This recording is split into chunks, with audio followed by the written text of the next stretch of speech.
আজকে সকালের নাস্তায় আছে ভাতের সাথে মুড়ি নিছি। আমার ভাতের সাথে মুড়ি দিয়া আর শুটকির ভর্তা দিয়া আর লাড়াবাড়া শাক দিয়া সাথে আবার লেবু পাতা দিছি, একটা কাঁচামরিচ, গাছের কাঁচামরিচ, হাঞ্জ কাঁচামরিচ, গাছের লেবু, এই দিয়া নাস্তা করুন। আমার ভাতের সাথে মুড়ি দিয়া একসাথে মাইকা খাইতে অনেক ভালো লাগে, অনেক স্বাদ লাগে।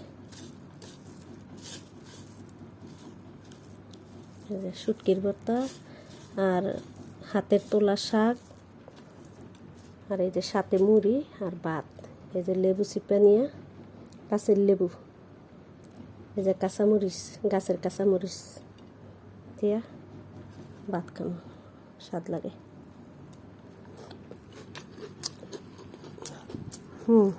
অনেক স্বাদ, আমার কাছে অনেক ভালো লাগে ভাতের সাথে মুড়ি। আর এই শুটকির ভর্তা আর শাক দিয়া, এই যে লেবু পাতা দিয়ে শাক রান্না করা হয়েছে, গাছের